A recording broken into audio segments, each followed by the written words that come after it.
Баршаңызға сәлем. Мың бір кеңес арнасында балдың емдік қасиеті туралы пайдалы ақпаратпен бөлісетін боламын. Емдік қасиеті ерте кезден ақ белгілі болып, түрлі ауруларға қарсы әркім өзінше пайдаланып келген бал, суық тигенде, жүрек, өкпе, бауыр, асқазан, бүйрек, ішек, жүйке ауруларына, аптап ыстықта қан қысымының көтерілуі сияқты дерттерге аса шипалы болып табылады. Балды созылып, асқынып кеткен жарақатқа, терідегі сызат жараларға жағуға болады. Соған орай балды кейбір ауруларға қалай пайдалануға болатынын білген артық емес.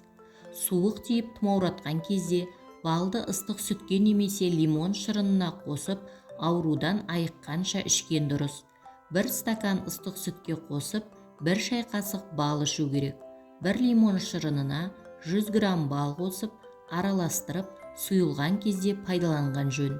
Егер де жаз мезгілінде ауырып қалсаңыз, қайнаған жылы суға бір шай қасық бал қосып ішіңіз. Жөтелді басу үшін ыстық шай сумен қатар күніне 3-4 шай қасық балды жеу керек. Тамақ қызарып, тыныс жолдары бітелген кезде қайнаған суға бір ас қасық бал қосып, ауызбен мұрынды булаңыз. Жүрек ауруына шалдыққан жандар балды жеміс жидектерінің шырынына қосып ішсе, оның жағдайы жақсарып, жүрек соғысы түзеледі. Өт пен бауыр жолдары ауыратын жандар балды ірімшікке, сәбізге, лимон шырынына, қызылшаға қосып пайдаланса, ауруынан айығады. Сондай-ақ бал өт жолы мен бүйректе тас пен құмның жиналуынан сақтайды.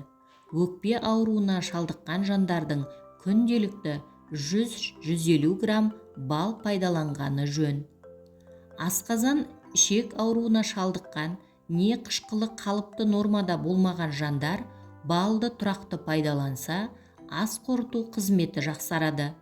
Асқазанында жарасы бар жандар тамақтың алдында 1,5-2 сағат бұрын және тамақтан кейін 3 сағат үзбей бір шай қасық бал жеп отырса, ауруы бәсеңдеп, жүрек айнуы мен асқазанның қыжылдауы басылады. Қышқылы аз адамдар бір ас қасық балды тамақ ішер алдында ғана жесе, ол ас қорытатын шырынның көбірек бөлінуіне ықпал етеді. Ал кері жағдайда, яғни қышқылы көбірек болса, тамақ алдында балды тұрақты түрде пайдаланып отырса, асқазан қышқылын азайтады. Балық майымен араластырылған бал асқынған жарақатты тез жазады. Күйік шалған жерге күніне 2 мәрте бал жағатын болса, тері тартылып жазылады. Балды косметикалық мақсатта да пайдалануға болады. Сәбізді үккіштен өткізіп, оны балмен араластырып, бет мойынға жағуға болады.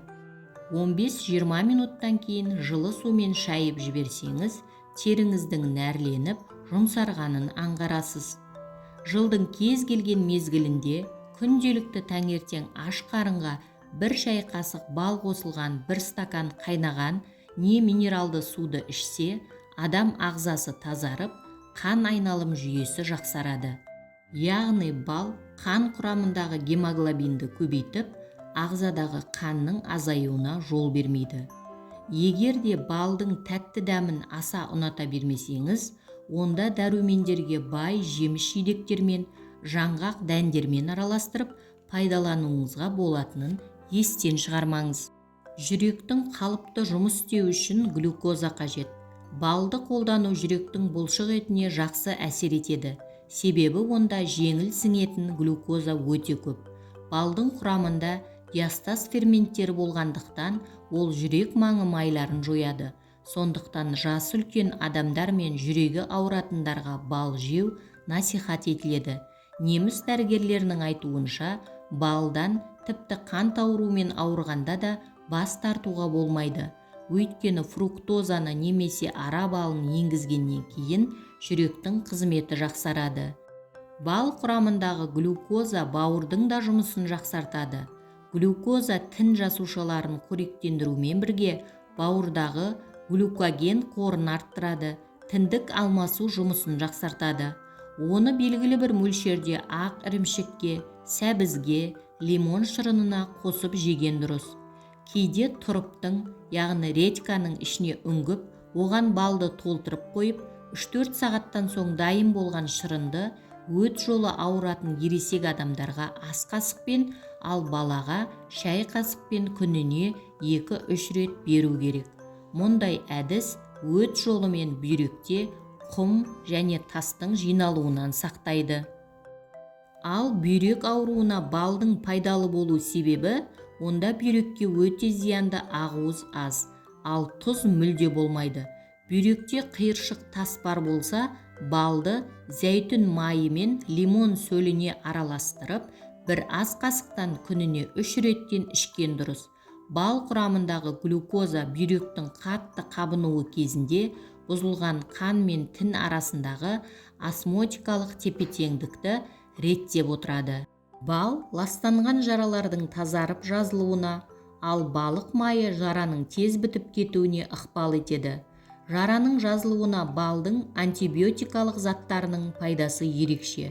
Балдың әсерімен жараға қан мен лимфаның келуі күшейеді.